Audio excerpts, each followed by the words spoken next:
What's up, everybody? 2 seconds. Give me 2 seconds. I'm trying to get Instagram pulled in real quick. There we go. All right. Looks like we're live. Yeah, we're rolling. Cool. All righty. What's up, everybody? Monday live stream back again. Huge shout out to everyone for being active in all the chats this week. I've been reading but not responding. You guys got some pretty awesome stuff going on. I'm just saying.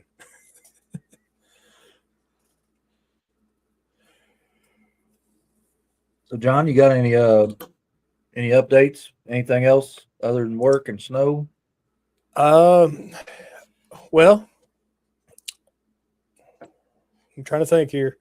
Update wise, as far as like reptiles and stuff go, just really kind of, I'm working with what I got, but I'm kind of getting in a little bit more of a comfortable spot to where I might be looking to maybe acquire one, maybe two, possibly. I don't know yet. We'll kind of see. I'm going to be very particular about what I actually bring in, though. So,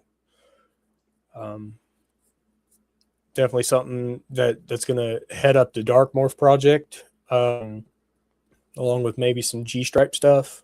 Maybe if I can figure something out. We'll see. But anyway, what about you? Anything new?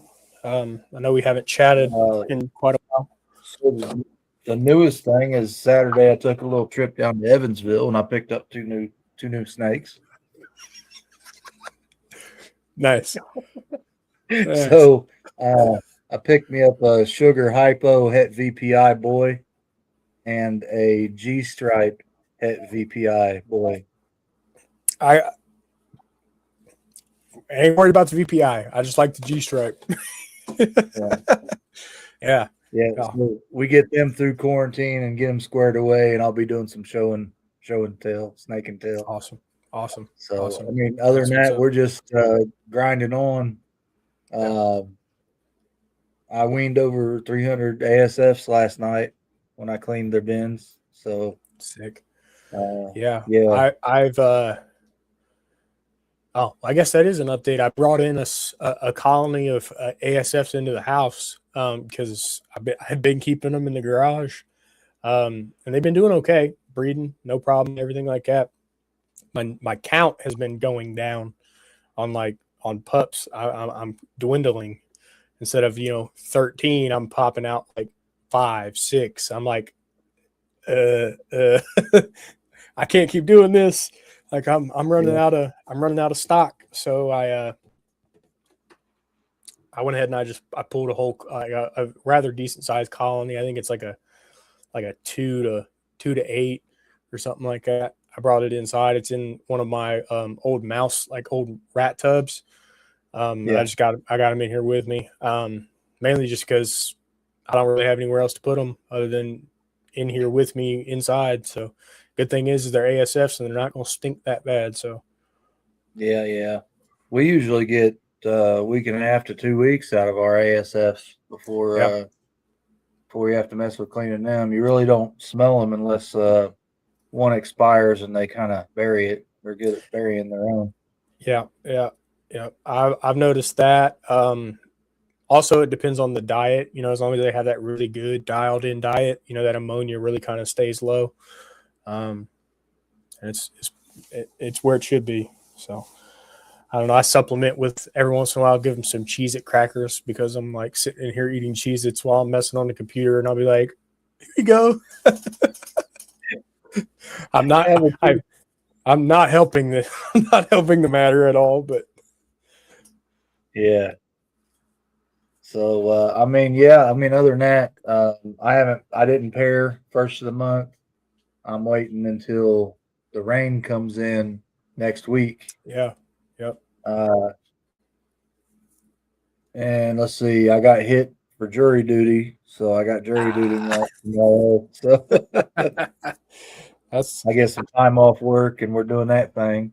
Yeah. So other than that, we just slow and steady. We got flips and tricks going on with the ladies that are They're getting big. I palpated some last time I cleaned them, and we're showing some definite growth in follicle size. We've got golf balls and slightly larger than golf balls, and we've got marbles and Yep. bigger marbles. So Yeah, progressing right along. That's what it sounds like. Yeah, I will say that I'm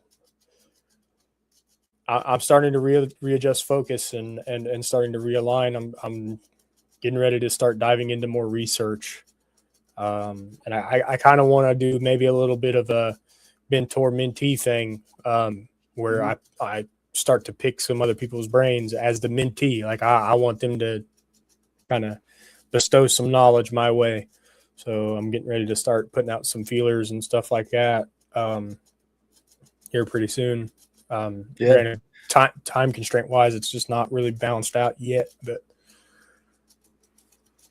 so speaking of mentor mentee, I noticed that Tommy with Inky Clouds had posted where she's starting to mentor people now, yeah, one-on-one. that's awesome. What's going on, Mark? I, How you doing? I might just have to take her up on that. I know she's a wealth of knowledge, and she's been She's been in the game a really, really, really long time. She's had everything from venomous to ball pythons. Right. Yeah. So definitely a avenue to consider for sure. And mainly just to, as I have a good baseline, but what's hurting me from picking up some new stuff, picking up more stuff even, because the more I know, the better I'm suited to hand over to the next generation, hand to that next person and things like that. So yeah, absolutely, 100%. So I mean, other than the obvious, look at our little scrolling message down here. Go to thefatmannation.com. And if you're not going to buy a shirt, donate. Support the Operation Deeds, Not Words. It's live and it's going strong. How you doing, Jamie? That California weather treating you good? probably better than it is here. I mean, for sure. All right. So what do you say? Let's get Mr. Blevins Ball Pythons himself out here. Absolutely. I'm ready for it. Let's go. All right. How you guys doing today? Pretty Doing good. great. How are you? Great. Doing great. Good. All right. So you wanna jump on into it and go ahead and tell everybody out there a little bit about yourself. Okay, so my name's Lance Blevins. I'm based out of Bunker Hill, West Virginia, which is the eastern panhandle of West Virginia.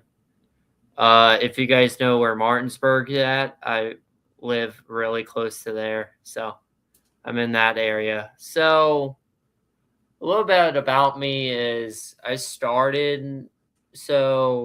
in college and one of my good friends, Zach, had snakes, and I was like, I want to get one so bad. So I went to a pet store in Morgantown, West Virginia. I got my first ball python, it's an inchy. I got an inchy. I didn't know anything about genetics yet, so I was still learning about it. So they labeled it as a male, but then a couple years later, I found out it was a female, so I had to change the name on it. So I got my first snake, then I was figuring out, I think this would be a really cool business idea. Like I could run a business doing this. So last year I started Blevins Ball Pythons in November 17th of last year I started it. Then I've been loving it ever since. So that's a little bit about me.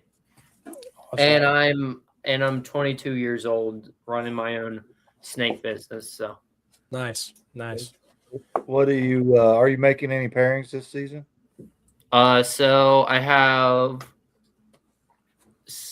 have 4 parents with 1 male right now. So I've been rotating my animals right now. So my male is a pastel banana super inchy clown. I've been pairing it with a firefly het clown, pastel het clown. Then I recently got a inchy fire spot nose het clown. So I'll be making a lot of clown stuff. Cool. So I definitely then, like the spot nose clown. So Yeah, spot nose clown stuff. yeah, looks I good. love I'll give you what that. you can make with clown and stuff. Then I also have little snakes I own as well. So they're not breeder size yet. So Gotcha. we'll get there one day. So are those future projects that you Yeah, those are future working- projects which I've already bought and already raising up for Gotcha. the future Gotcha. projects. Now is that all morph market purchases, some expo purchases? No expo purchases. Then Okay. I have 2 mentors that are teaching me how to run a business. They've been doing it 20 plus years. Awesome. They've been teaching me what to do right, what to do wrong, like not buy this because you get more market value for this. Yep. So what's up, Brother Vance? So but I'll give you guys a little rundown about future plans with the business. So I'm planning on when I start being financially stable with this business, I'll be expanding to other species of animals. So, and I'll be changing the name to Innovation Exotics. okay. Going through a rebrand. Hey, Rebrand, yeah. I can get behind it. Yeah. Then when I get a house, I'm gonna build a room for a retic. I'm planning on buying a cow retic. So Okay. I love the first time I saw a cow retic, I felt so much in love with it. It's the coolest thing ever. So yeah. Where did you see or experience your first cow retic? So one of my mentors, he breeds retics.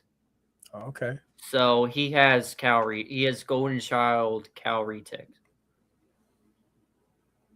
which he was selling a male for like $1,500, which I was like, that's kind of cool that you have that on your table. And he told me that each shed it adds a spot to it, which was really cool. Yeah, they get to a point where they're starting to look more black with white spots, not white with black spots. Yeah.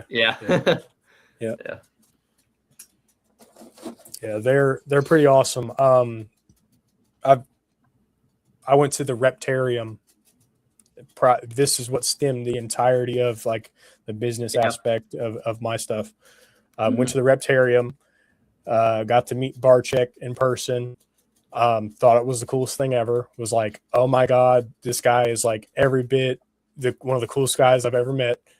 I want to own a zoo. I was like, this guy lives the dream. Like, this is awesome. He lives the dream. It just sucks he died from cancer. Yeah. It was a tough one for sure. But I got to see his cow retic. Nice. And I was like, this is so cool. Yeah. My plan, I'm getting a female cow retic. I'm going to be calling her Daisy. Nice. So. Yeah. But I actually have an animal I'm going to show you off to you guys. Okay. Awesome. All right. We love snake and tail. Go ahead. Go ahead. So I got the opportunity to buy my dream snake. It's what's on my logo, which is a VPI xanthic pied. Which I was so excited to get in the snake. I was at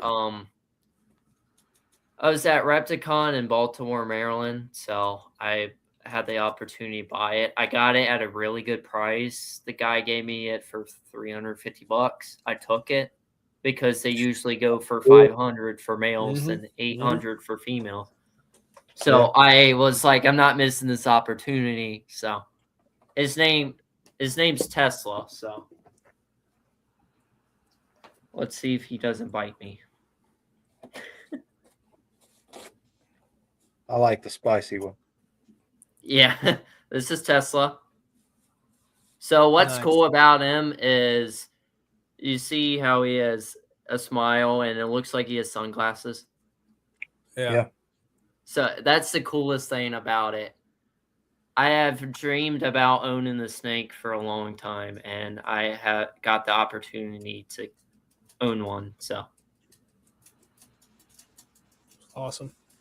Yeah. That's awesome. He looks really good. But then I'm trying to find him a woman to breed him with, to make more VPI Xanthic stuff, pied stuff.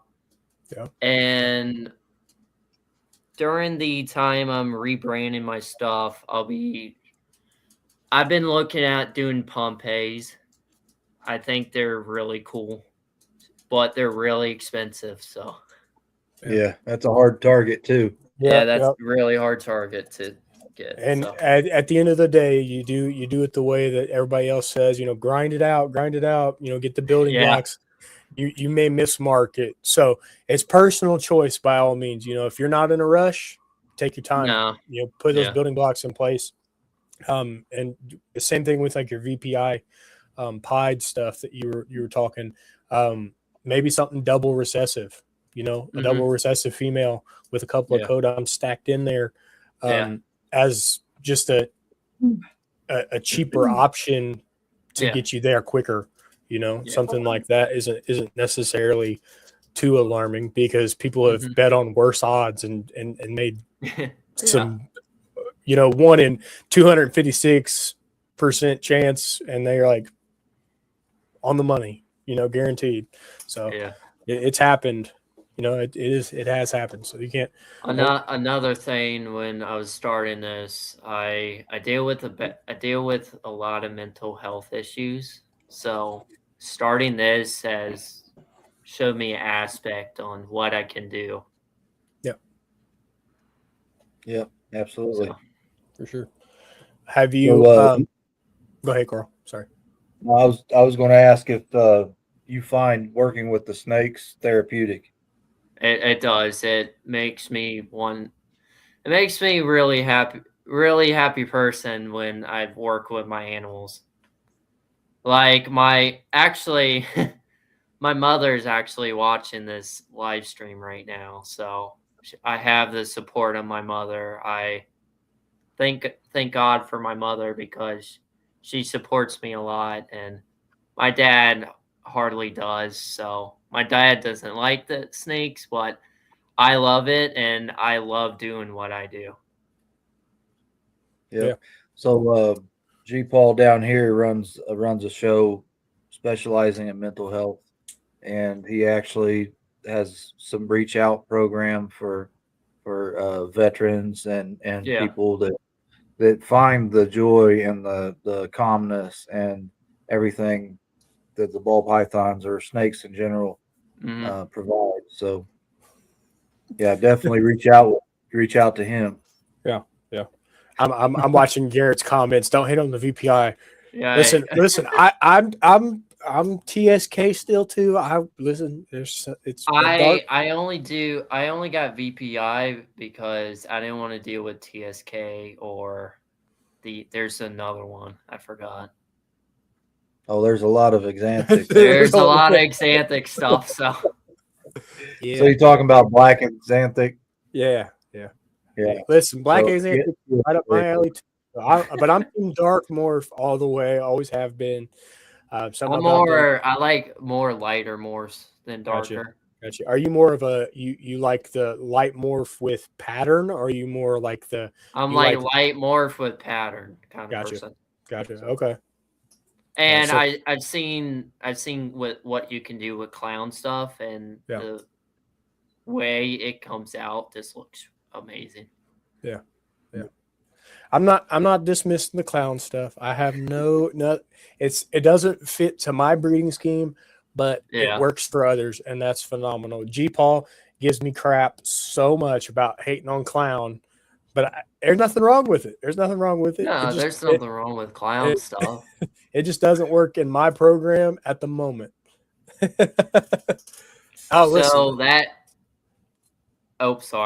that snake was the first ever time I've showed somebody on camera. Okay. I haven't posted it on my social media. That's the first ever time. Hey, well, we're honored that you would be willing to show it on our show. Absolutely. We got your back. We'll support whatever content you put out there, man, because it is, you got a community that backs you 100%. We want to see you succeed. We want to see you thrive over there. We'd love to see you. I know everybody in the chat, majority of people that have popped into the live streams have talked Daytona this year. Oh, I'll be at Daytona. I'll play on it. All right. So yeah, well, we will hopefully see you in Daytona this year. We may. I'm hoping. I'm scared about 666 serpents. Oh, Nick's awesome. Nick's awesome, man. He's a good guy. He's a really good guy.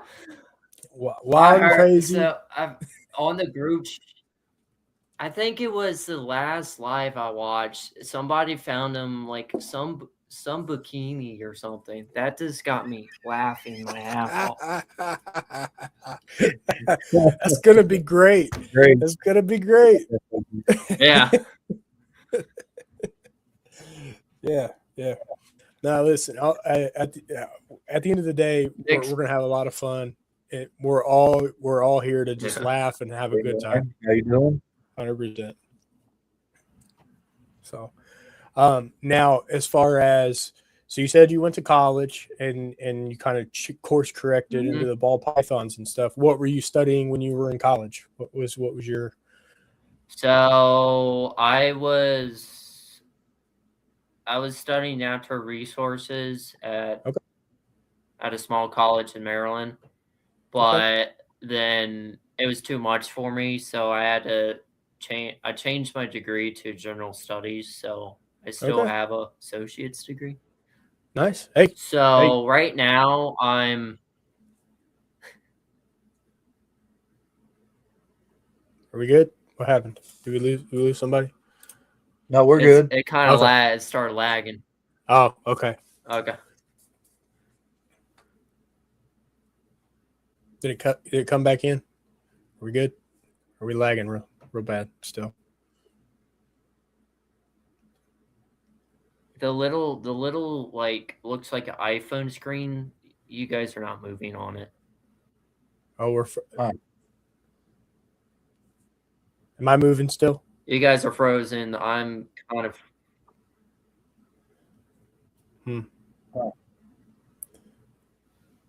A little bit.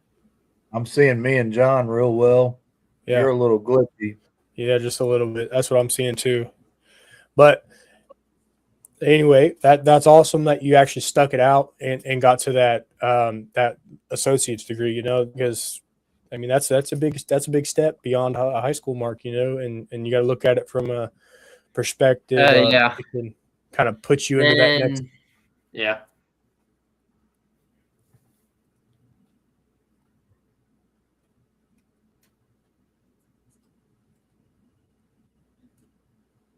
You good, John? Yeah, I'm good. Sorry. Up, maybe.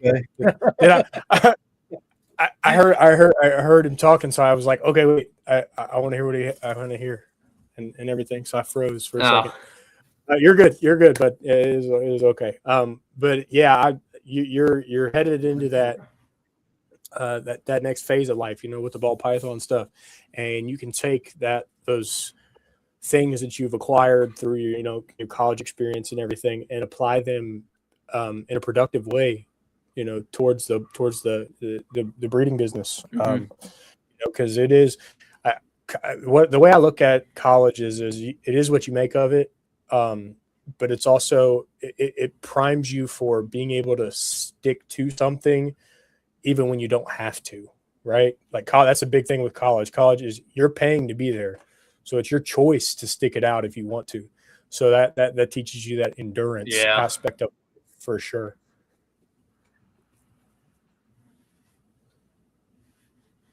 I recently went back to school to go get my bachelor's, but I left because I wasn't ready to go back to school. Hey, that's okay. That's all right. It's a lot to manage, when you have, you're doing ball pythons, you're trying to incorporate the social media in phases, you're trying to, still live a normal, like, young adult life where you actually get to interact with your friends and navigate and learn who you are and all of that stuff. So it is a challenge, and there's no timeline to success, right? You can be successful today, you can be successful 10 years from now. There's no timeline. Just as long as at the end of the day you're on your path and it makes you happy, you're doing the right thing. Yeah. So, do you have any big plans for the future? Like, is there any genetics or a specific direction you'd like to go with your projects? Oh. Let me think. I know I want to do VPI Xanthic stuff, so that's one thing. Then I mentioned the Pompeii stuff. But I'm planning on breeding the Calvary ticks. Yeah. Okay. So when I get Daisy, I'm planning on breeding her. Because I know there's like 30, it can be like 30 eggs out of a retic. Yeah, they're high yield animals for sure. Yeah, some of the more mature ones will lay. She gets her own room, so.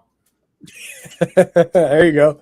Yeah, she gets to come out and hang out on the couch and hopefully not drop massive loads in your living room. Massive doo-doo loads.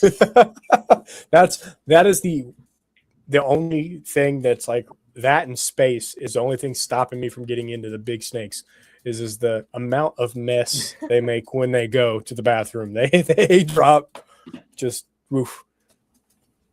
Yeah, I was going to say Third Coast knows all about it. I just that's a lot to deal with, and it not even like feeder aspect of it. I can do rabbits all day long. Rabbits are cool. I free range some in my backyard right now currently. I ain't got no issue. Got no issue with the bunnies by any means, but just the amount of weight and just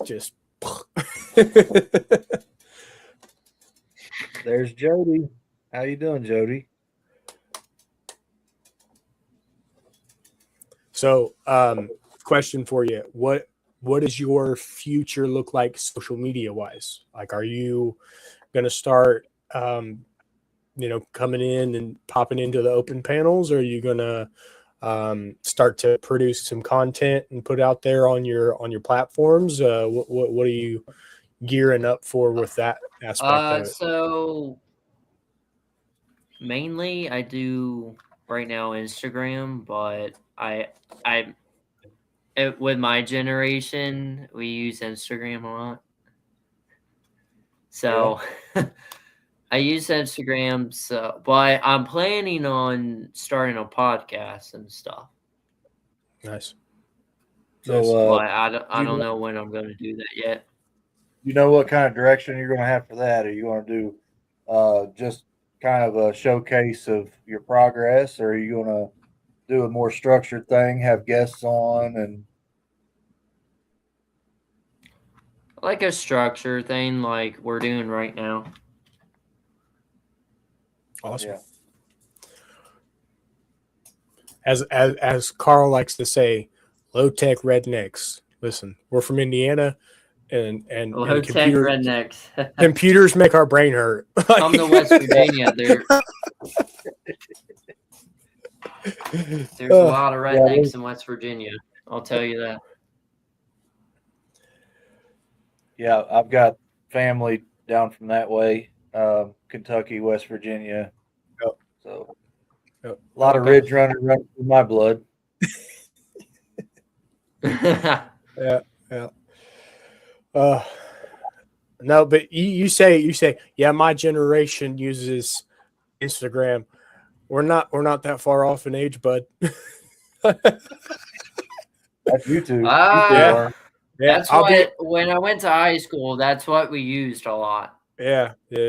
I'll be turning 30 this year, so we're not far off. But believe it or not, my sister's about to turn 30. So yeah, that's such a gap. Like even in just 8 years, the difference in like social media, in use of computers, in like eagerness to like. I know when I was coming up, it was a lot of we played outside a lot, drank out of the hose still. Like it was very much still that as in my adolescence. But I got a brother, he's your age, he's 22, and he wears hoodies in the summertime outside. I'm like, what are you doing? Like, what are you doing, dude? Oh, yeah. He'll walk outside in a hoodie in the dead of summer. It'd be like 85, 90 degrees. And I'm like, you're crazy. Like, and I'm like, I guess it just goes to show how different, like, I don't know, just different thought processes.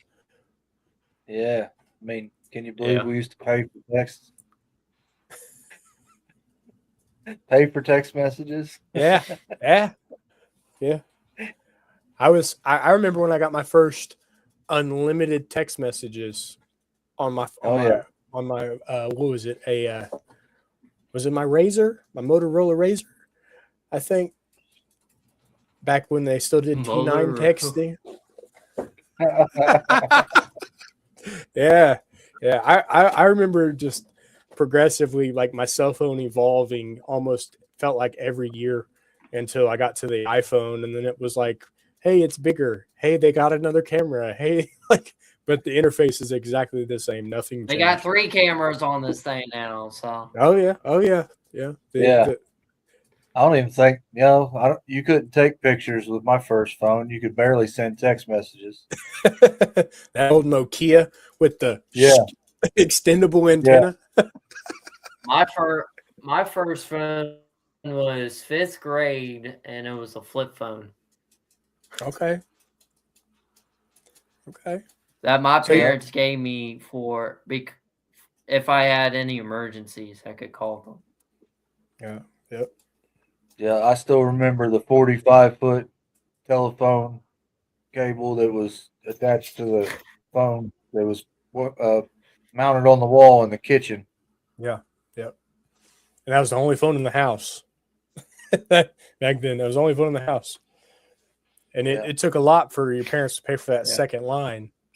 If you were one of those like real, those real nice kids, that got where they still had cable, paid for cable.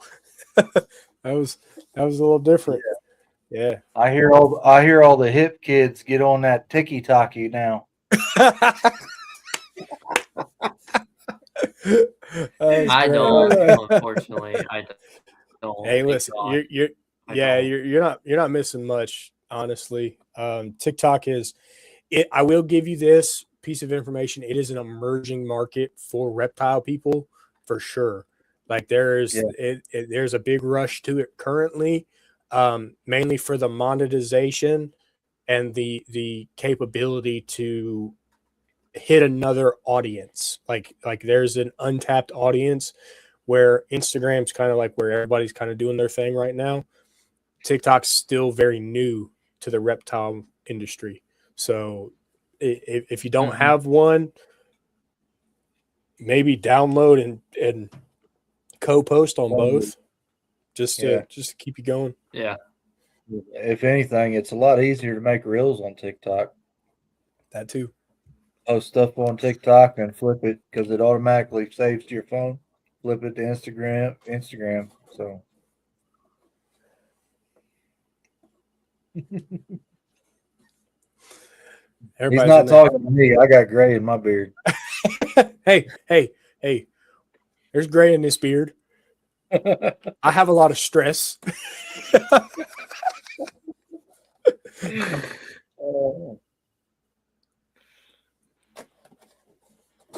So we've already talked about your kind of direction there. How many animals do Yeah. you currently have now? I have about 17. 17? Okay. That's a good little bit. I have five adults, and all the rest are juveniles. Okay. Yeah. What's your So what, have you experienced like assist feeding at all with like some of your younger stuff? No, No. no. Okay. That's fun. so what was your biggest hurdle when you started? I don't have to deal with that. My biggest hurdle was, how am I going to do this? How am I going to start this business? It took me it took me a while to think about it before I started. Did you go old school and grab yourself a little composition notebook and write your notes out and stuff? Did you know? I listen, I'm telling you, tried and true. I got these things everywhere. All over. Everywhere. Showing your age, man. Now Oh, yeah. So I texted one my mentors and stuff. So when I was in college, he went to the same church I went to. So I talked to him about it, and me and him just started talking. Then I've been helping him out at reptile shows. Then there's the other guy that was also a mentor from him that does his own stuff now, which I'm learning from both of them. That's awesome. What do you think would you say is the best piece of advice they have given you thus far? The best piece of advice is, they told me, make sure you buy babies first, because adults, you don't know where they're coming from, what breeder and stuff. Okay. It's a good piece. So I buy babies to raise them up. So Yeah, you're with them a lot longer, and you can kind of really understand their eating habits a little better. Yep. Yep. I have a mix of everything. Like I've bought proven breeders, I bought hatchlings, and everything in between. Same. For me personally, it was more about not having everything all up to breeder size at the same time. That way I could have kind of a stagger into my projects. And it's a little different when you get closer to 100 snakes. You know, I'm not quite there yet, but the closer I get, the more important there being a difference in age groups is. I don't want to have Cat's response. Yeah, apparently you and Kat know each other rather well. You guys have met. From Gettysburg. Okay. Yeah. So, which I'll be at next month. I'll be at. So then you hang out with Sammy a lot then. Up there. Yeah, good old Pied Sammy. Hey, he's your Pied man. Sell his pieds. He's your Pied man. He's my Pied man. So. Yeah.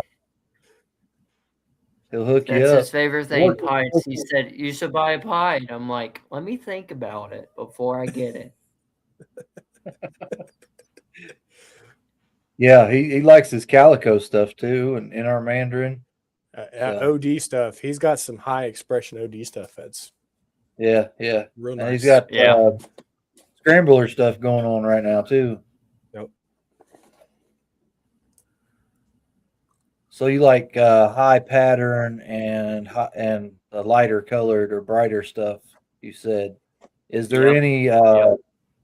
any morphs that is considering the ball pythons that you just have to have in your collection, even though it may not be like a really popular gene or something that has the high price tag? Yeah, so What catches your eye? what catches my eye is I like pied stuff. I like how you can make like orange dream pieds. Banana pieds are really awesome. I like those. I'm a pretty basic person. My nickname is a budget breeder because I budget a lot. Hey, Yeah. right there. There you go. There's your podcast title, Budget Breeders. There you Bang. go. There you Budget go. breeders. There you go. Hey, I'll be the first one to admit, if you can talk them down, talk them down. Don't spend all that money. You don't have to. Don't spend it. Right? Yeah, Carl loves spending all my money. He hasn't done it in a long time, but I got to talk him down. I'm like, hey, come down a little bit.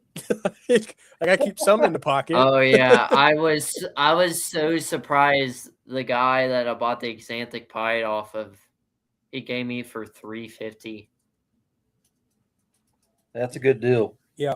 I don't think that Yeah, anybody would have walked on that. That's too good of a deal to kind of walk from, honestly. No. yeah. No. I couldn't walk on that. I'll I was be like, like, I gotta got get this animal. For that price, if you had Yeah. bought two, he might have dropped them to $3 a piece, and that all day. Yeah. Yeah. So do you follow Archie's Balls any on Instagram? Archie another- Balls. I think I did. Yeah, Archie's Balls. He's another Xanthic breeder, likes the VPI. Okay. And then Ammo Xanthics, she was in the chat. I think she's still here. She's playing around with the Xanthic stuff too. She's got some nice stuff out too right now.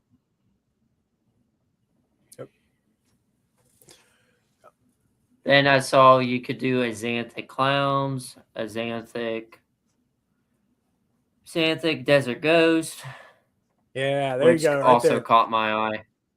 Keep that Yep. DG stuff rolling right there, buddy. Yeah. I'm real partial Yep. to the what they call True Ghost Xanthic Hypo. Okay. Well, I don't gray deal out with a lot programs. of hypo stuff. I'm doing a lot of head stuff. Yeah, we got a lot of hypo over here. Gotcha. Yeah. I'll be right back. I'm gonna go grab something real quick. You're good. All right, we'll be right here. Okay. I just want to make sure. Yeah, we do a lot of cinnamon and dark morph over here. John loves the dark stuff. I am chasing something that goes beyond the black matter. You know, like you've seen the black matter, and they're gorgeous, and they lock down. They hold that color for for the lifespan and everything. I'm shooting. Like, how can I level that up? Like that'd be the goal. That'd be the good vision to take. And I know a lot of other people have that same ideology, and then the other people are chasing it the opposite direction. How light can I make the snake without making it a bell? Kind of thing. It's like how pale yellow can I make this snake, or how high orange can I make it, or can I make it red or purple or blue? Or you're chasing the extreme of the extreme, and that's what a lot of people do. But it's what we like to see. I'm back. I like them all. Oh, there we go. He's got calico right there. Yeah. There you go. There's my calico.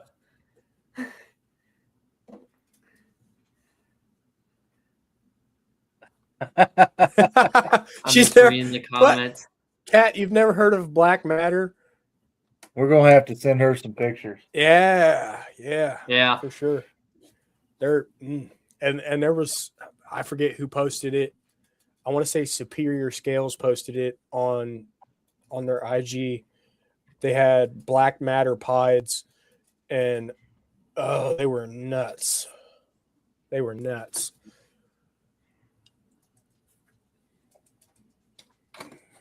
But Just yeah, they're about when you think like Suma, right? Suma is like the dark of the dark, right? It's the ticker to pandapides and everything like that. Everybody's, oh yeah, you need Suma, Sumapides or pandapides or whatever they like to call them.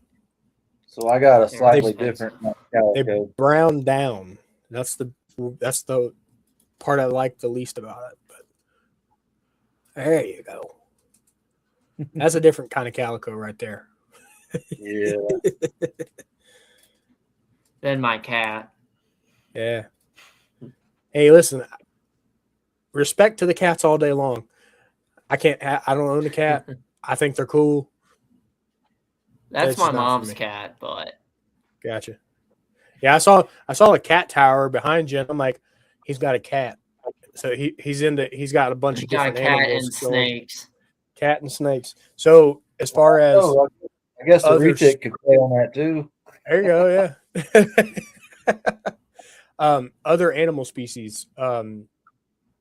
Anything at all, or is it just the cat and the snakes currently? I just have a cat and snakes right now. Gotcha. Yeah. Do you breed rats or any of that? So most of my animals are frozen feed. Okay. Yeah. So I feed them frozen. I have a feeder around here that I buy off of. His prices are really reasonable, and he's a really nice guy. That's awesome. See, and it's convenient for your collection size currently. Buying from someone else makes sense, right? When you start to scale upward, you got to start to think about cost to everything, like all that.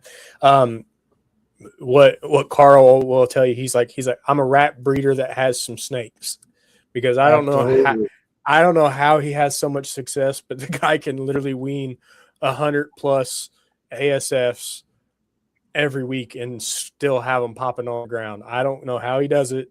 Yeah. But his system's so methodical and so dialed in. It's where people should aspire to see, like see that level of success. Not to hype him up, but he's got some quality stock of some stuff, and he does his research and he talks to his people. But whenever you do start to move in that other direction, oh,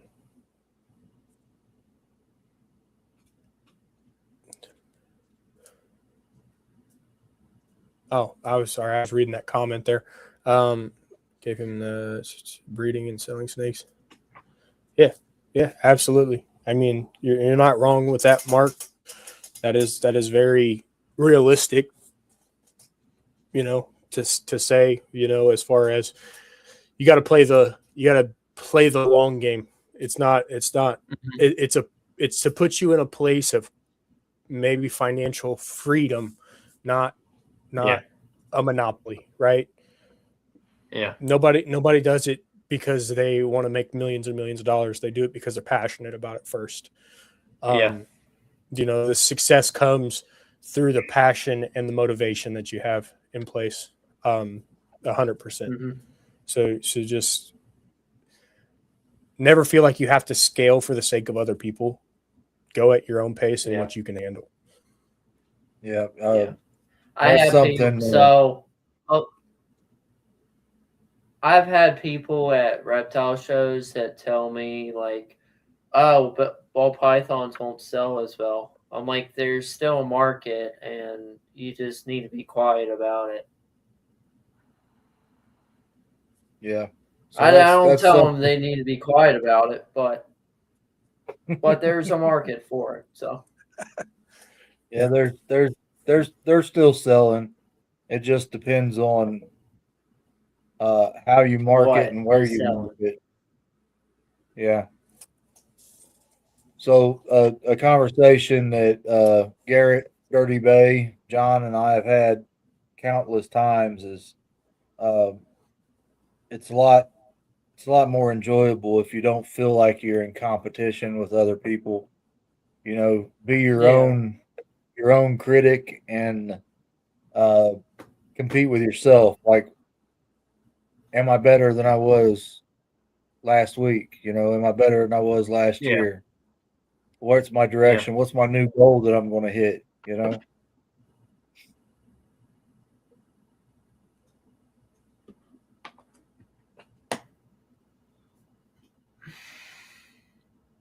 So, is there anything other than ball pythons and snakes? Like, what other hobbies do you have?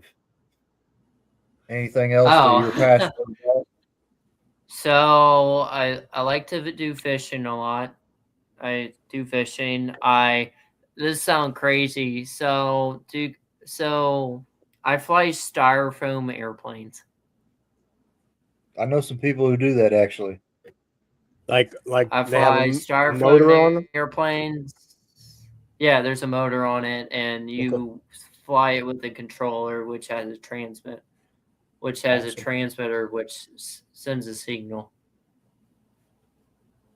That's cool. That's cool. We have Yeah. a airfield for that local here to where we're at, and it's a pretty big hobby for a very Yeah, large quantity of retired and some young people. There's a lot of young people I see out there every once in a while that'll be out there doing that stuff. Um, I it's also at one of our fly local parks. drones and stuff. So, Okay. Are you one of those people that's got the talent to where you can like fly the drone really high and like do the barrel rolls with it? Like I always found that stuff yeah, fascinating. I'm like, how I can do that stuff.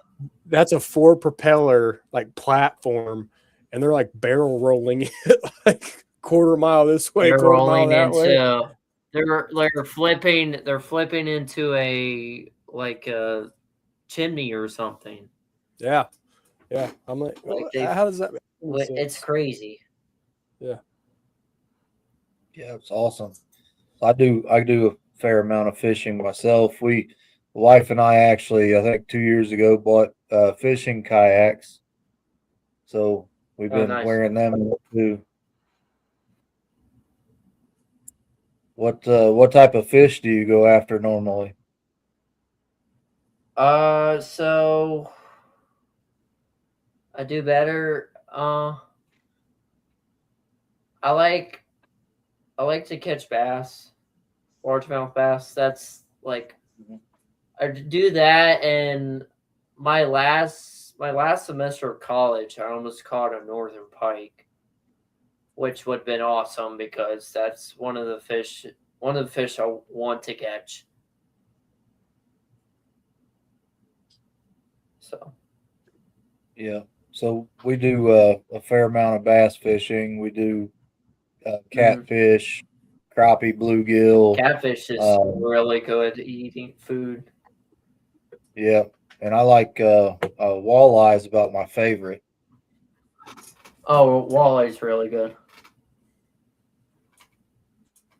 But we've got a decent lake with smallmouth and striper on it. Ton of walleye. So yeah, it's kind of what we get down on. Nice. Yep.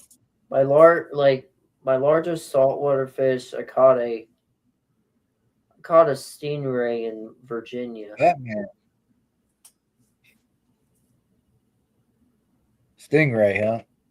So Yeah, it was a big ass stingray. Okay. Okay. Yeah. you See, you I've always thought about maybe doing some saltwater fishing, but I'm not a fan of being on a boat. Like, I like the ground so too much. I like the ground too much. I can't do the water all that thing well. about Dude, saltwater fishing is a very good day out there will spoil you, and you won't it'll be harder for you to get back to the inland fishing. Right. Yeah. I'm a Dude, bank free fisherman all the way. beer. I can sit on the bank and drink beer. Like, Free beer on the boat. I There can you put my go. cooler on the ground. I can sit on top of it, and I can sit there and just cast away and just dual purpose. Yeah. No, How you doing, Nick? we've just picked up catfishing this year more aggressively. Obviously, always try to chase the bigger trophies. The bigger the batter. Like you want that, hog of a largemouth to be like, look at this fish. Yeah. Or you try to do kind of the ha funnies where you get the little princess pole, the little kid fishing pole, and you try to catch the biggest fish. You challenge each other. That's always fun. Yeah. But I will tell you this, just FYI, I do have daughters, so they do have the princess fishing poles, and if they're coming with me on a fishing trip, you have to with the it has to princess go. fishing It pole. has to go in the water. It has to go in the water because that'll be the first pole to catch a fish, and then everybody else will turn on hot immediately after. But that pole has to go in the water first. Yeah, I like doing some river fishing. We get out there and wade and catch white bass and walleye when they run up river in the spring. Yeah. At cold water fishing is my absolute favorite. Yeah, I haven't done that much myself. You're coming up the gorge like Whitewater, aren't you? No, I go down 44. Oh, okay. So yeah, you're down there like Liberty Way. Yeah, gotcha.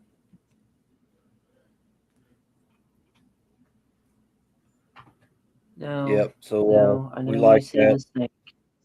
Snake. So we get in there with ultralight tackle, 6 pound or 4 pound test, and we'll pull in 30 plus inch walleye and have a blast doing it. Yeah.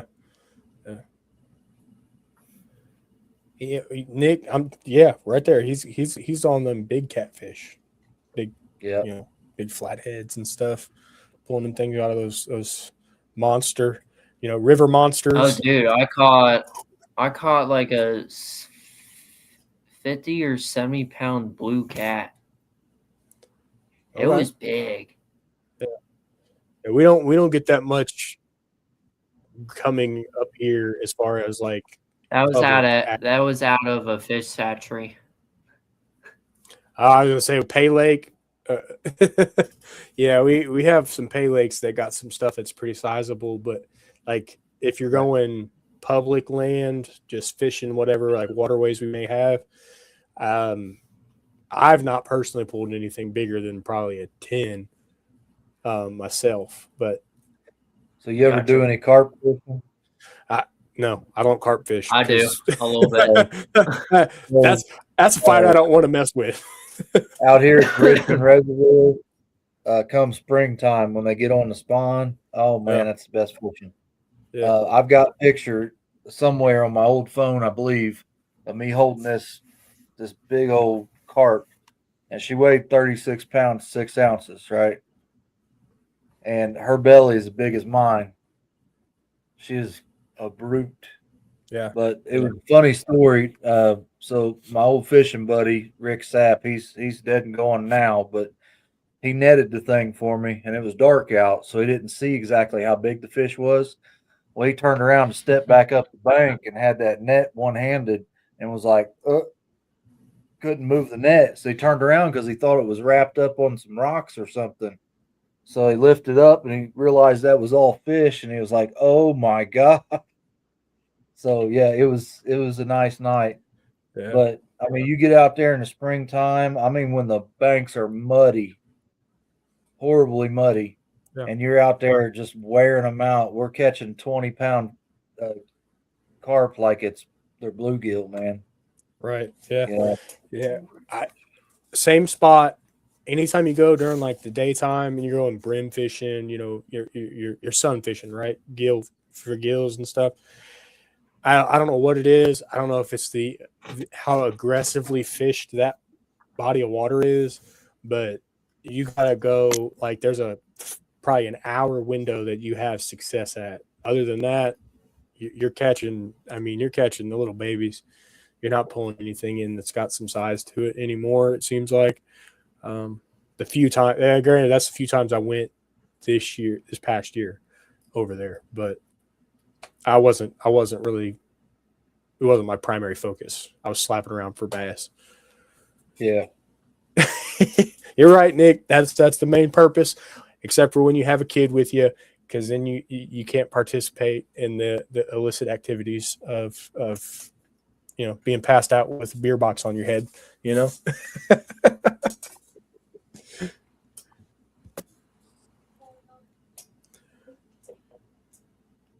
All right. So when we do the carp fishing and stuff, we make our own pack bait. And you do things like bean meal and rolled oats and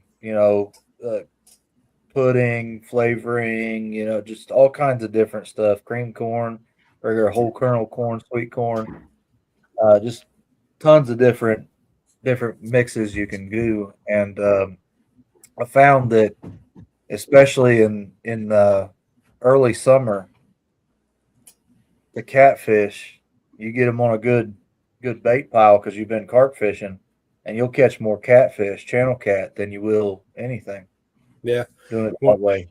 What I've been doing catfish wise lately, you go get those Oscar Mayer hot dogs, right? The ones that have the sealed Ziploc packs.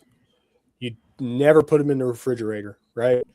I put them in the garage, literally sealed up in those packs for a year.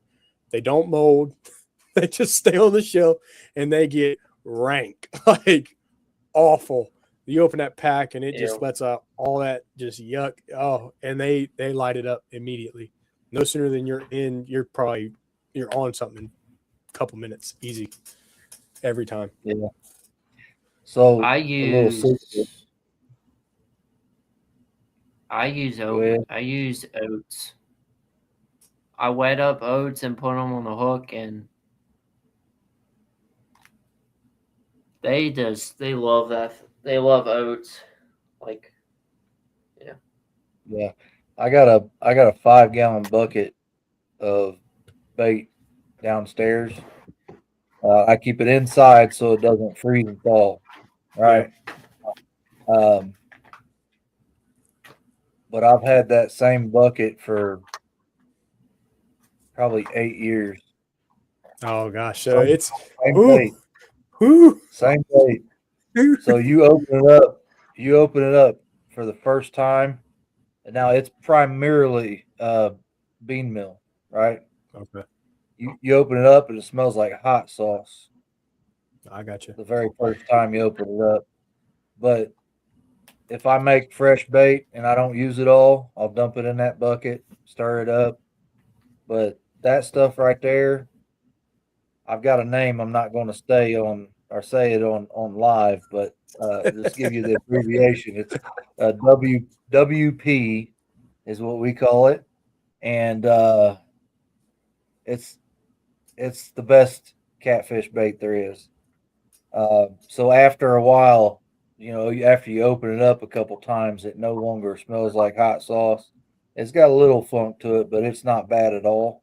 It smells more sweet than anything.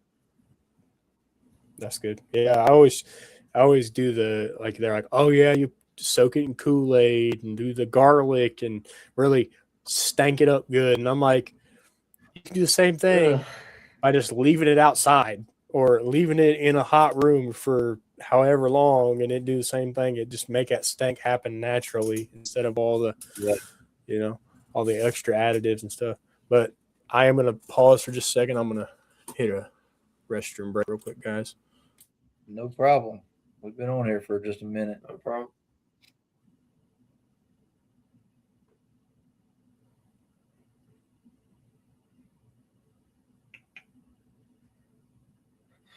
There you go, Nick. Check your Instagram messages. I'll satisfy that curiosity of yours.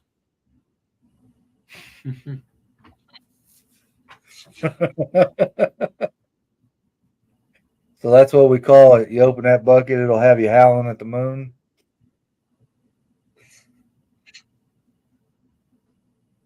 So other than the fishing stuff, do you do any hunting or any other outdoor activities? You do any? I was thinking about doing hunting.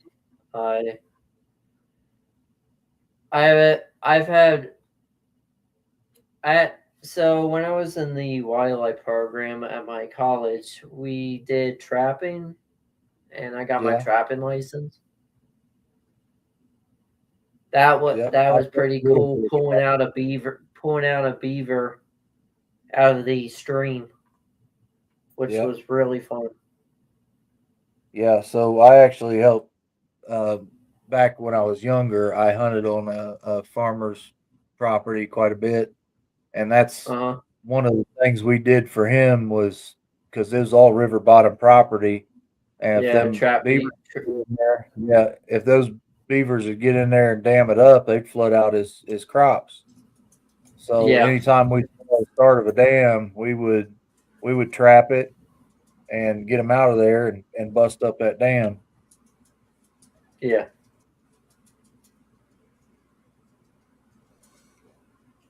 So, Carl, I did see that you put out a new merch drop. I haven't got a chance to look at what merch you got up there yet, but what's up with that? What's I we got new designed designs or a couple more shirts, a couple more hoodies.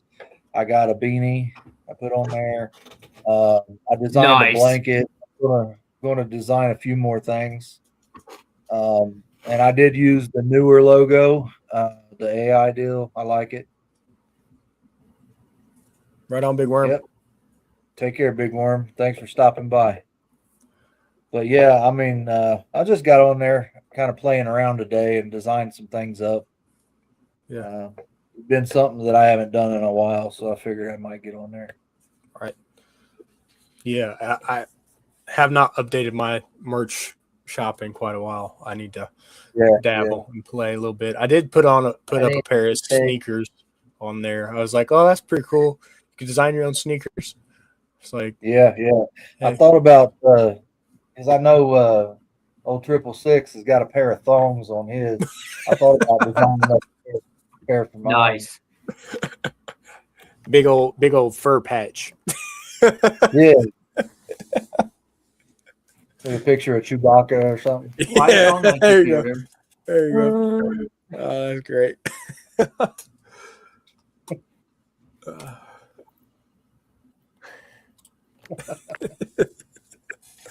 Oh man. But everybody in the chat, I do have a box full of sticker envelopes that I'd be more than happy to send people some Void Century Serpent stickers. Just shoot me addresses. You can private message Void Century Serpents on Instagram. We'll get you a sticker envelope headed your way. G Paul has already received his. So, yeah. Yep. So I was supposed to tell you, you're the first one on his incubator, but I'm so important he bought mine. Oh, there we go. That's what he told me to tell you. So there's a theory about that, right? So I sent him all about the same time I sent him that probing kit, right? I got you. Yeah. I put him some stickers in the mail. Yeah. Well, the other day, when he said something about receiving your stickers, I asked him, I said, hey, I don't remember. I said, I'm getting old or something, but I don't remember you posting or you saying you got your stickers. Did they ever come in? And he said, no, they didn't. I said, I'll be damned. He said, don't worry about it. I already bought some. So I'm going to put him some more in the mail so he can. There you go. Yeah. So they didn't make it there. He said he sent White Feather, Val, something, and it got lost, tore up, or something. Yeah, he told me that story. That was intense. Like they finally got it all rectified or everything like that. But that was like a whole thing. Yeah. But yeah, I gotta get on to some other merch shops. So I need some Yeah, people to throw me some links, and we'll be doing some purchasing of some merch from some other stores. Yeah.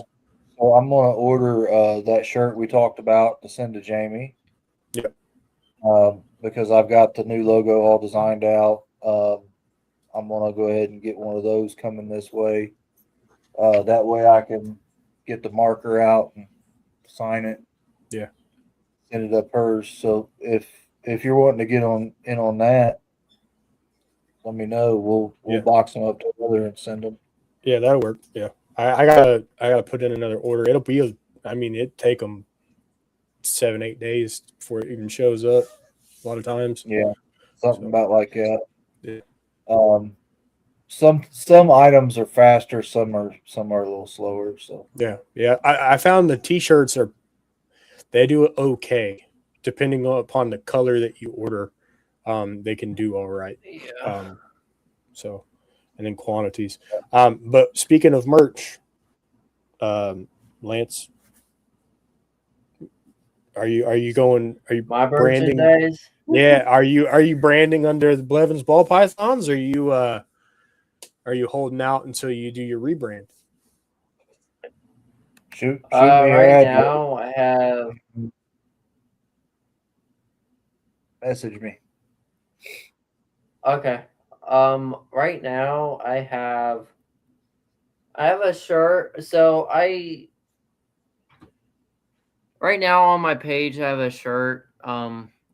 I do a lot of drop shipping shirts. So I have a Google form people could fill out, and I'll send you guys the shirt. It comes from. Get off the computer. Sorry, guys. The cat is being a little too much right now. So I use VistaPrint for all my stuff right now, but right now it's on my page if you guys are interested. They're a little pricey because I don't know why they're so expensive, but that's what I have right now. But when I rebrand my stuff, I'll have others, like I'll have other things too. Yeah, I believe John uses Shopify and I use Printify. Yeah, I use it's Printful and Shopify mirrored together, so that way I can design the storefront through Shopify because they are a little bit easier to design your actual storefront. And then use Printful for the actual designing of the merch, and then you're able to like take the item and put it over onto the Shopify so it displays accurate inventories. G-Paul, I am checking that now. That's what I was looking. That's why I grabbed my phone. Was checking for his shipping update. It looks like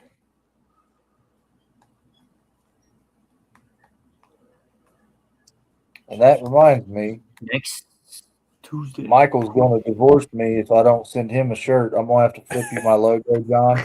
Yeah. So we can get the Carhartt. Yeah. Shirt.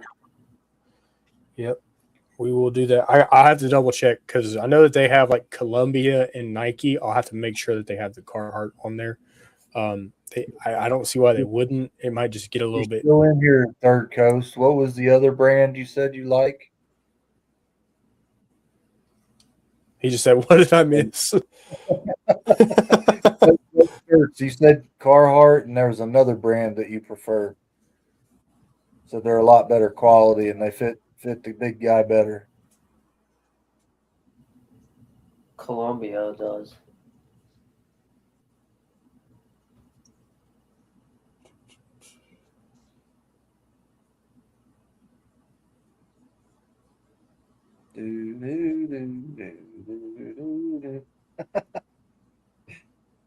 But yeah,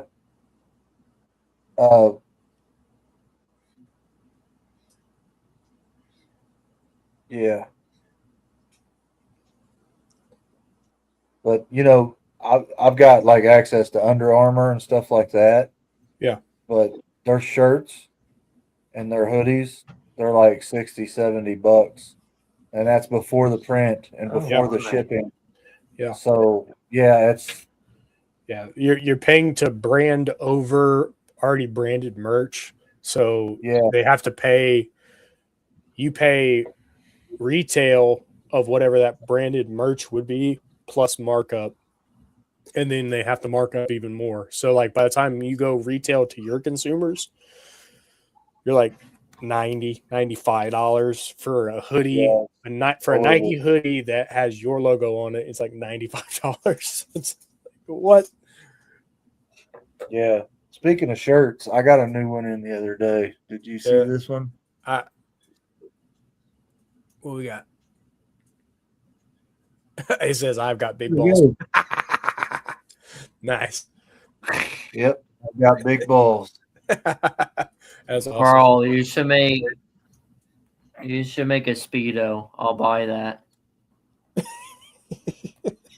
Yeah, a Speedo, a banana hammock.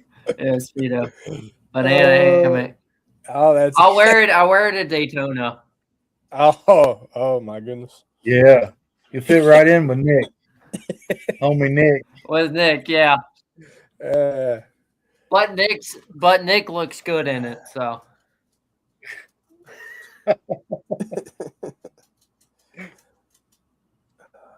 Okay, accepted.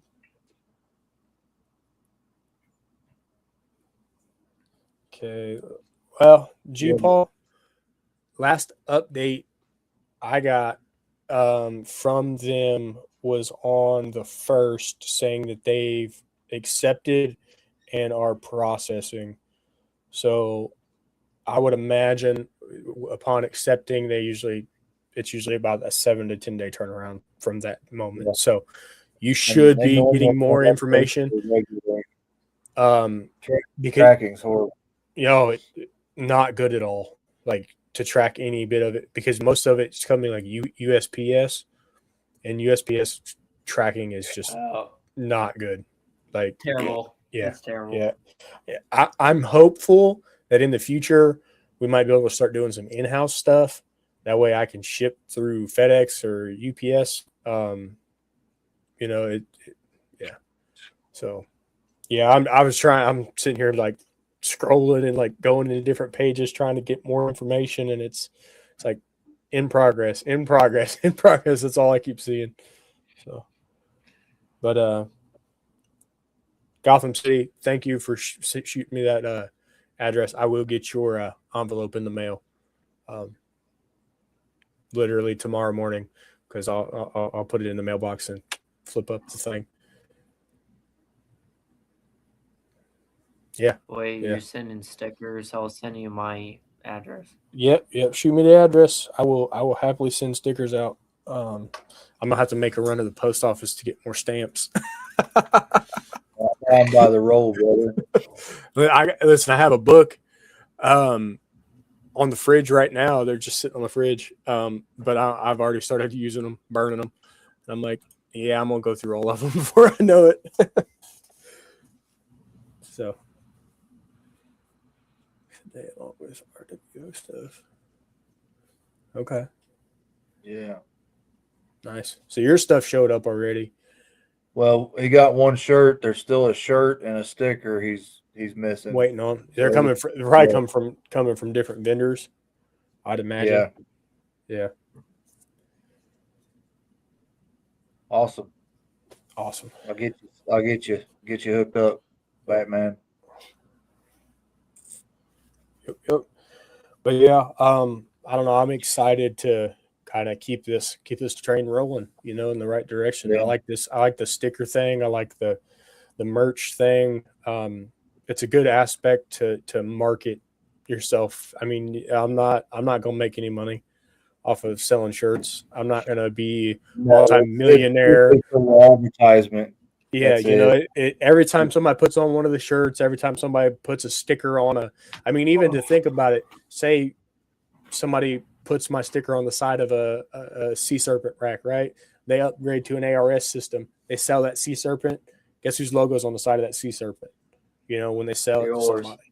Exactly. So you got to think when people are purchasing these racks and incubators and stuff, like they're getting these stickers. They're like, "What's that logo?" And then they start digging, and then they find you, and then they're like, "Oh, I got to follow that guy. He's cool." So you're marketing without even actually marketing like at all. You're not the one going out putting the advert out. It's free marketing every time. Yeah. I went down there to Evansville Saturday. I dropped a couple business cards and a couple stickers. Nice. Yeah.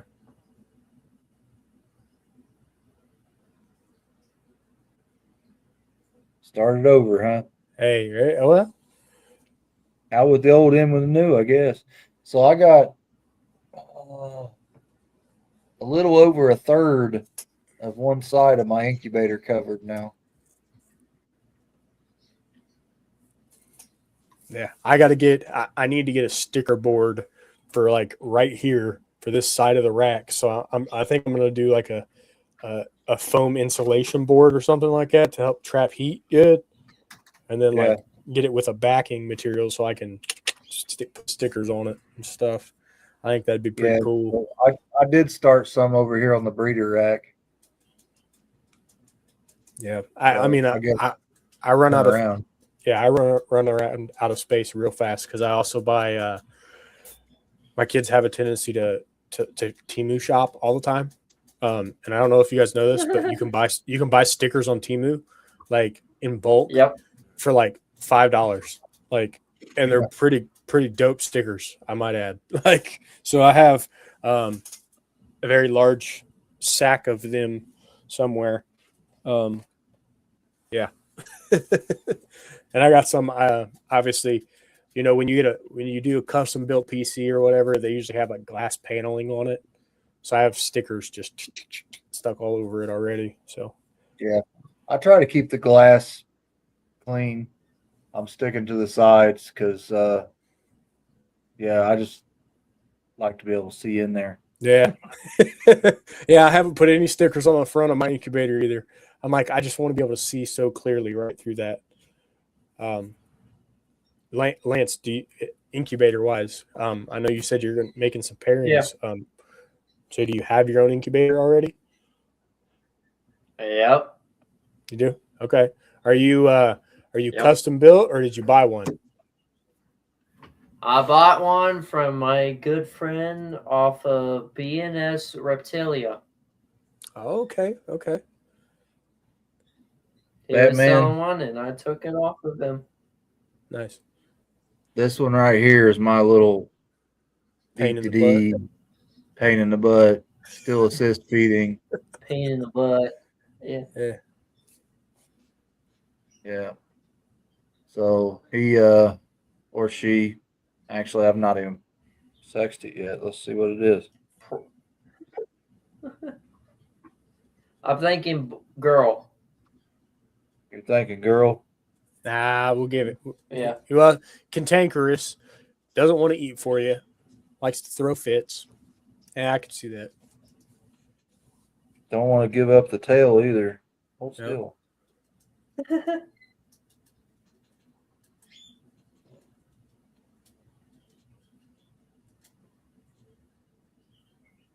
It might be male. I'm not real great at sexing the itty bitties. Popping them.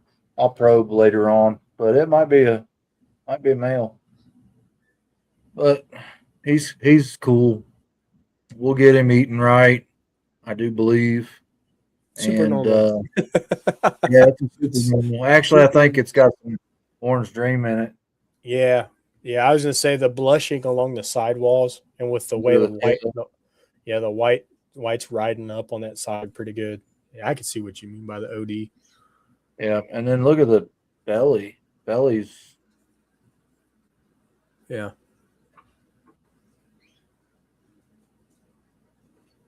So, but he's pretty little thing. He just doesn't like to eat. So last time I went to assist feed him, normally I'll have to tuck it in his throat a little bit and then push his head or push his mouth closed.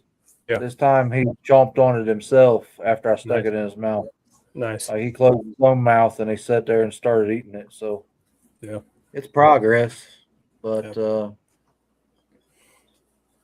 Yeah, I got all those hatchlings over there that are they bite my finger every time I open a tub now. Doesn't matter how, it doesn't matter. They could have just ate. They could double down. It don't make no difference. The second that thing opens, and then they coil and they'll try to squeeze the heck out of my finger. I'm like, yeah, this guy he's very docile. He's gonna make somebody a good pet, I think. With feeding or assist feeding, I don't want to make it another breeder or put it into a breeder household. I think I don't know. I'm just funny about that. I think that I want to put out good feeders and good feeders only. Yeah. Yep. And I think if you breed ones that feed well, my belief is that the hatchlings normally eat well as well.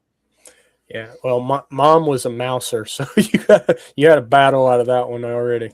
So, like walking into that pairing. So. Yeah, for this one, but this one's sibling took off like you wouldn't believe. So this one came from the calico to calico pairing that I had last season, and that was the one where the mother had 10 eggs. 7 of them were slugs. One of them was not very good at all and ended up going bad, and 2 eggs hatched. So one of them took off eating first thing and surpassed this guy by far. Hell, he's actually already rehomed with another person and doing well. This one's going to be here for a while more, it seems. Most of them are, yes. The totes in the background, yes. They do have snakes in them. Yeah. So these right here, I've got, let's see, 4, 5, 7 empty in this rack. Yeah, I think of these 4 right here, I think only this one's empty right now. It's the only empty I got. So, but this is a 70-30 rack. So this is for bigger, adults and everything. I keep the other ones in the hand built 50 tub, and there's 10 of those in that other rack. But yeah. Yeah. Now on the other side behind us here, I've got breeder rack. I've got 20 over there. I've got a hatchling rack over here, which this guy come out of, and then I've got a grow out and grow up rack over here. It's got a few. Well, let's see, 6 females and 3 males in there playing around. And then this right here, when it's full, holds 40 snakes. And like I said, I've got seven empty on that rack. So I didn't realize this. My mom's boss is watching this. yeah. hey, yeah, exactly. Showing up and showing out. That's the best way to be. He's got your back. He's supporting you. Through all this. This is cool. Listen, I just looked at the name and I'm like, oh Lord, this is my mom's boss. yeah. Listen, systems are cool too. You got to talk systems just as much as you got to talk snakes. And infrastructure matters. So all of those things in the background filled of snakes. That you should know that. Well, because I have them too.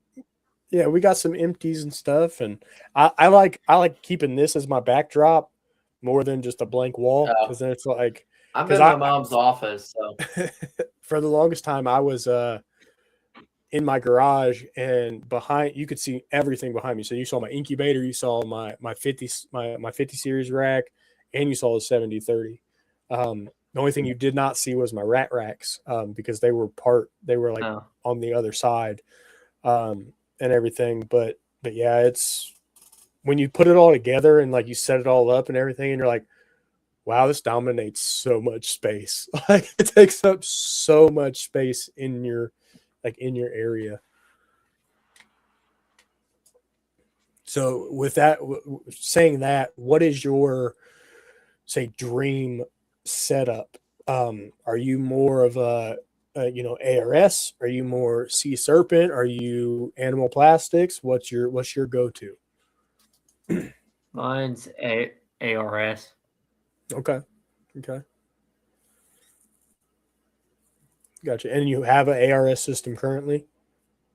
I don't right Okay. now. I have something that my mentor gave me that's Okay. built.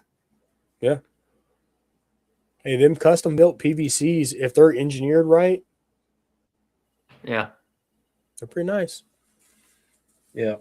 they are. Mine's pretty nice. I always tell people I was like the best. So I bought the one that like hand built one with the 50 tubs in it, like the 50 series tubs in it, and it has a table, kind of similar to how Freedom Breeder has it. You know how Freedom Breeder has the shelf in the middle that slides out. That's how that rack is set up. And if it wasn't so tall, I would love it. But with it being on its like caster platform, it makes it so much taller than what I need it to be. I'm like, I can't even see the snakes in the top tub. Like here, if I'm standing on my feet, on my like flat footed, I can still peer over the Thanks, top. guys. But that one I can't. It's just too tall, just out of reach. So anybody that rides in the top rack, top tub on that, impossible to see. But that table, convenient, very handy. Yeah. So I use a step stool because I don't like them coming out eye level. I like to be slightly above the tub. Yeah, take one to the face, man. Oof, I couldn't imagine. Yeah, I've got some that like to come out of the tubs Yeah. at you.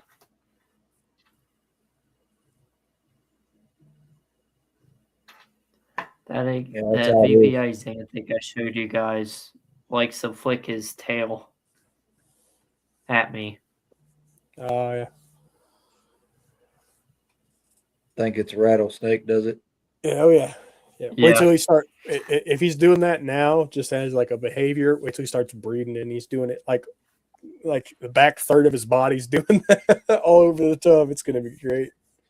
Yeah. They're gonna be throwing scent everywhere. Oh, Oh, Lord. G Paul took his first bite last Really? night. Oh. So I get bit at least twice a week. but yeah, see, but you're willing to stick your hand in, like, oh, it's gonna bite me. Yeah. Okay. I'm not scared. Yeah, I don't know them hatchlings. The worst of the worst is probably when the babies get a hold of you in the sensitive spots, right? They pinprick you, and that's you just bleed pretty good. The bigger ones, they're more of a snap and go. They let go of you pretty quick because they're like, oh wait, that's not food. Let me let go. I think when you start talking like big snakes, like berms and retics and like some of the larger snakes, I don't want to get bit by those. I'd much rather not.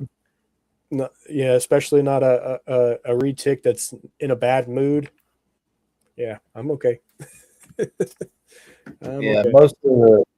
most of like berms, they're a little hissy, Yeah, like they're boisterous. yeah. Same way with retics. Yeah.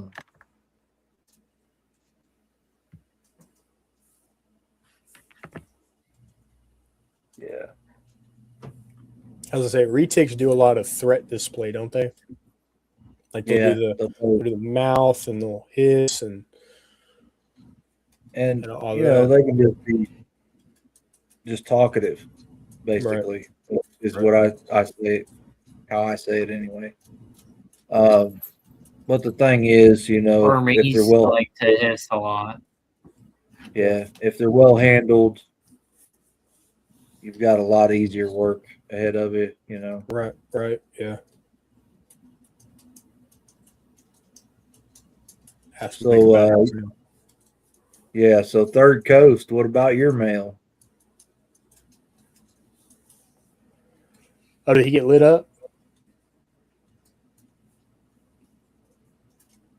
So yeah, stick around.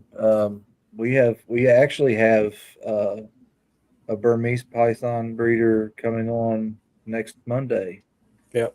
But the Burn Boss, let's go. Yeah. Let's go. Excited for that one. I get to talk big snakes. Ball pythons are phenomenal, and I love my ball pythons. I'd have thousands if I could, right? But when you start to talk the big Have you snakes, ever? Quick question, guys. Have you ever seen a red-sided California garter snake? Yes. picture, yeah. Okay. Picture of it. I know a guy that breeds them, That's cool. Nice. which Yeah, is really good. And there's some very, very pretty garter snakes out there. like the San Francisco garter snakes, Mm-hmm. which are federally endangered right now. Yeah. They're beautiful. There's a lot of restrictions to local species selling at expos. So like you can't your standard garters, your checker garters, stuff like that. You're not going to see them at expos as much around here, at least. I don't know about where you guys are at, but like they put a lot of stipulations in place for most of those expos because they don't want. And from my best guess is they don't want wild caught stuff funneling in with a lot of disease. Because that's part of it. So I know, like for the turtles, in Indiana, it's illegal to sell anything under 4 inches because they don't want all the wild caught stuff to be prime picked. You know what I mean? Yeah. Because I mean, it's nothing for you to happen upon a red-eared slider nest and, hey, look, I got 15 turtles. Like, yeah. Took a few days to get my fingers. And in the state of West Virginia, if you live in West Virginia, you can't own a corn snake. Really? No kidding. Yeah, because they're native here. That makes sense. I will say I do give credit to the state of Indiana. We have some pretty loose legislation when it comes to reptiles. And I say loose because anytime you read about it, majority of what you're seeing is crocodilians. They don't have clauses for large snakes. They don't have a lot of they don't have anything in place for like monitor lizards or anything like that. Majority of what you see is for crocodilians because I can own one of those without a permit all the way up to 5 feet. Yeah. For that, you gotta get a permit.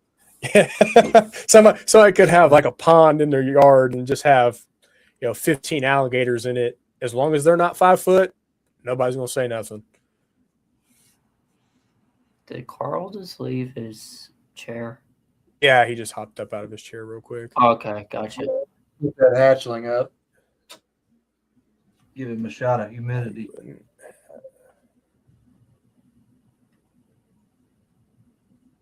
Out Maryland, yeah. No kidding. Because I know that, like, especially when it comes to native species, that if say you're keeping them in captivity and you cut them loose, they can thrive, right? So then you introduce invasive genetics into the mass population, and that's the biggest reason why they put that legislation in place. A lot of fear, and a lot of that reason being, like, hey, if a corn snake could live here, you probably shouldn't have a whole bunch of them, but some states are a lot more aggressive than others with it. Yeah. So just a sec, guys.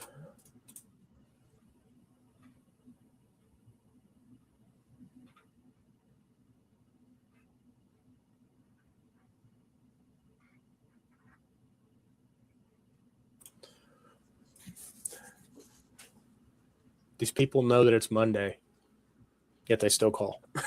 Unfortunately, it's Monday. No, listen, it's great. Monday, I get a 2-day break before I have to be back at work. It's awesome. Awesome. I unfortunately don't work right now, so Well, that's okay. It gives you a opportunity to build find here. a job. Well, that too, yeah. Any ideal on industry that you might want to get into? So I'm trying to work with the National Park Service, be a park ranger. I want to do historical interpretation. So teach people about the history of the area and stuff. Okay, that's cool. So, have you My applied with your? grandfather was one. So that's always been my dream since I was a little kid to be a Awesome. park ranger. Yeah. So, have you applied with your local DNR? So right now I'm not trying to. It's not. So DNR folk is called a game warden. Yeah. Which is so much different what I want to do. I'm trying to not be part of law enforcement. I'm trying to be part of teaching aspect. Yeah. Right. So It's probably different in your state. I know that here, DNR they have different categories of like DNR officers, right? So the Department of Natural Resources is a broad spectrum. They do a lot of conservation work for especially for like falcons and certain owl species and stuff like that, and even the reptile species that cannot be released back into the wild. So they do a lot of education of local species, and like shows at local state reservation, like forested areas. They have like facilities and they let kids come in for like field trips and things like that, kind of like the Zoo to You experiences and stuff, but they have it's more local species driven here in Indiana. So I think you're more of that is kind of more your Mark, I'm not gonna say F the police, buddy.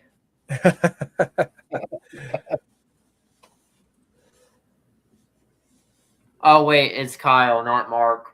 I was waiting for that to sink in. Yeah, I've done that twice. Tarantula Mark. Listen. There's a lot of. I will give credit to the invert people. They're grouped in with us 100%. You know, they are part of the chaos and the crazy, and it's awesome. So I actually picked up a curly hair tarantula Saturday, and don't worry, I didn't keep it, John. Oh God, I was like, it's at his house. No, it's at his house, not Survivor's baby. My wife's cousin has been wanting one for a long time. Yeah. So we picked him up. We picked him out of curly hair and brought it to him. Nice. It was cute. It was about just a little bit bigger than my thumbnail. Right. Little baby. Got a lot of room to grow and everything. You were gonna say I got a tarantula sitting on the dining room table, and I'd have been like, I don't know how your wife lets you do that. She flat out told me, she said, you can have one if you want, but I ain't touching it. Yeah. I don't blame her.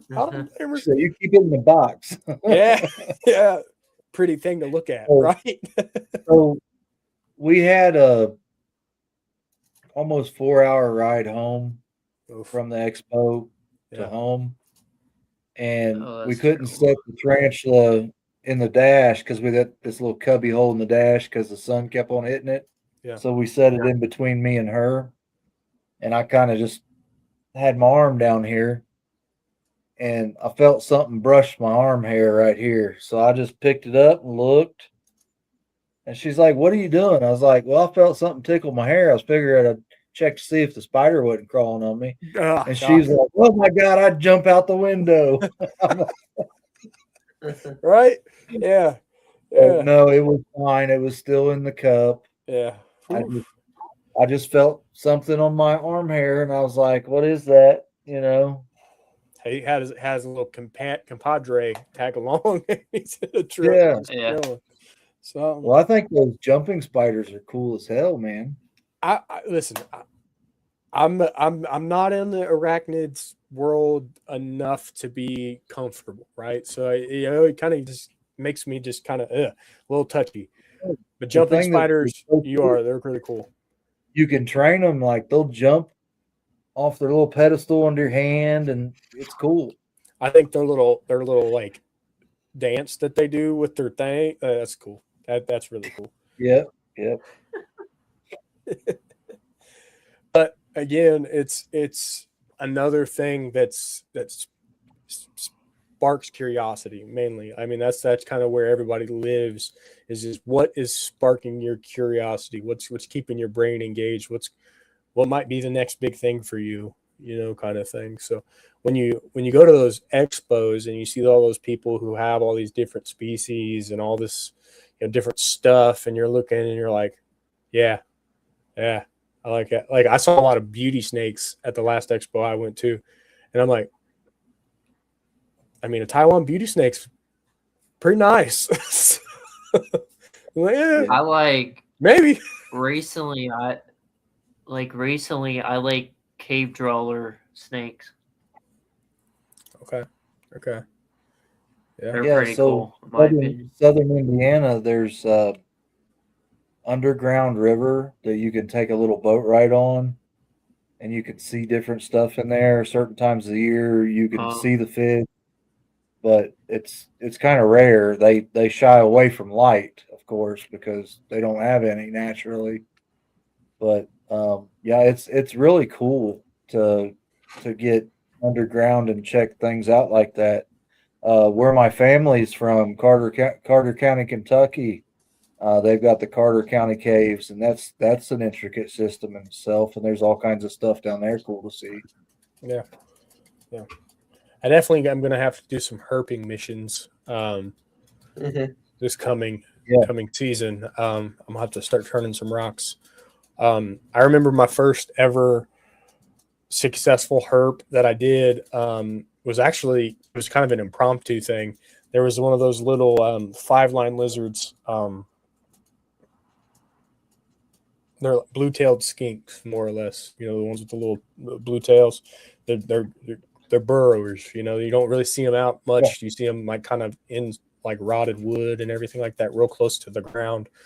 They are really good. Yeah, they're good on like rock walls that are like mossed up real good. So like that's where you see them a lot. And I literally, in the middle of a track meet, dropped my bag off of my back and took off after this little lizard that wasn't this big. You know how many people were looking at me like, man, you're crazy. What are you doing? And I'm like, I'm going to get that lizard and I'm going to take a picture of it. Like, that's what I'm going to do. And sure enough, I was persistent enough, and I got that lizard just so I could take a picture of it.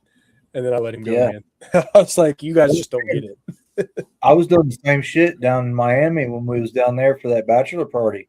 We went down for like 4 days for a huge bachelor party, and there's all these little lizards hanging around on the fence and stuff at the Airbnb we was staying at. Yeah. And I was out there catching them and taking pictures of them. And then we'd be driving down the road going somewhere in the middle of town, and there's this iguana sitting in that little patch of grass in between the sidewalk and the street, just kind of, hanging out. And I'm like, that's cool. You're like, stop for a second. I'm going to get that thing. Yeah. I'm going to touch it. Granted. The last one we saw, we was actually on the way to the airport to come back home. So I was like, man, everyone I saw was in a place that I couldn't really stop to get out and go check it out. You know what I mean? Right. So yeah, still a lot of fun though. Definitely worth it. I highly recommend it to anybody. Just know your species And if it is venomous, if it can hurt you, don't pick it up. Don't touch it. Do not let We You don't know. we don't do the free handling stuff. Yeah, no. That's danger. Here. That's Now danger. I have relocated some venomous species before, but it's always assisted. You got the hook and the bag right there, or the barrel, Yeah. and it's those are one of those things you really have to assess the situation before you go over there, because you get to stumbling around, you'll end up hit. Yeah. Yeah. You get tagged out from underneath like a little stump or log. Really got to be aware of your surroundings always. Yeah. I've yet to have any kind of issues, but most of this play, I'm not getting down into the thick of it, right? I'm like open air, creek walking. I'm not really like curling through the mud in the muck kind of thing. I'm more so flipping the rocks, paying attention to the, rock walls and stuff like that and all that. So that way we can, if I find a little lizard or I see a garter snake cut across or a blue racer or, something like that, hey, let me grab that real quick. Yeah. So we have a bunch of ringneck snakes. Yeah. Yellow ringneck snakes at work. We've got one of those retaining walls. It's got the rock and the fencing over it to kind of help keep Hold it everything back. from falling down. Yeah. Yeah. So they'll get in there and they'll slither around in there and eat the bugs and stuff. And I'll go up there and catch one or two every year just to hang on to them, play with them. And those are, from my understanding, mildly venomous. Yeah. Rear fang. Yeah. Rear fang. So they got to like gnaw on you real good. Yeah. Yeah. More digestion than it is anything else. Kind of the same thing as like a mangrove snake. They're very mild toxin. It's more for digestive enzymes more than anything. So if they get you and they actually get you good, it might take them a minute to maybe some irritation, some redness, stuff like that. But was the blue racer. Those musk up like crazy. So like they'll like, especially when they're little, like young, like you pick one of them up, they're like tossing it everywhere, and oh my gosh, the stank that comes off of them, woo, it'll get you. So our king snake will musk on Abby every time she touches it, but she's never musked on me. Yeah, she likes me. So right. Yeah. All right. Well, we just hit the 9 o'clock. I was getting ready to say 9 o'clock. Yeah. Lance, do you have anything that you would like to say as we wrap up the show? Thank you guys for having me. Appreciate it. Couple other things is tomorrow I'll be on the LMK show, so with Ken. Nice. Yep. We'll be tuning in. I'll be on that. Then another thing is go follow both my mentors, Serpentine Exotics and Maze Morphs, which is MAZ Morphs on Instagram. Awesome. For sure. Cool. Well, John, you got some closing statements? A few things you'd like to get off your chest? Sure. Yeah. Well, again, Lance, thank you so much. We really appreciated having you on. A lot of good conversation. Amazing to see that we still got, that next group of people coming up to the, to the stand, and everything like that. Granted, I will say I'm an old man comparable. You can call me old. It's okay. It's all right. I'm not. Yeah. So, but it's nice to meet somebody with a young, fresh perspective of how things, how things are going to look, leading into the future and stuff like that. So, that's always a pleasure. As always, everybody, we appreciate all the love and support that you guys give us. Keep in those chats, keep investing into the communities that you have around you. We love you guys. We want to see you guys here again next Monday. Give everybody a like, follow, shout out in the chat, or heck, do it on IG straight up. Just call people out. Again, anybody that would like a sticker envelope sent to them, go ahead and send me a direct message with your address, and I will get it in the mail tomorrow. That way we can get those stickers rolling your direction. Yeah, other than that, thank you everybody for coming, and we look forward to seeing you guys next week. Yeah. So I'd just like to say, Lance, I'm going to be keeping my eye on you. Post. I want to see the progress. I want to see how you do. I'm going to be watching when you go on the LMK show tomorrow. Yep. I'm definitely looking forward to see what you do with that VPI Pied girl. Yep. Yeah. So, but yeah, as always, guys, I do appreciate all the support, and that's what I'm going to end the show on is support the people that support you. Definitely go out there, show the love, share posts, comment on people's stuff. Go watch their TikTok videos. Go watch their Instagram feeds. Just go out there and support and welcome people into our world. We just kind of started this thing here specifically just to hang out with people and learn new things and meet new people and just have fun. It's not about the money for us. It's not about the glory or the fame or even the monetization. You know what I mean? None of that really matters. It's working with animals we love and meeting cool people and supporting those who support us, and that's it. That's all that matters to us. But like I said, thanks for tuning in. I appreciate you always and forever.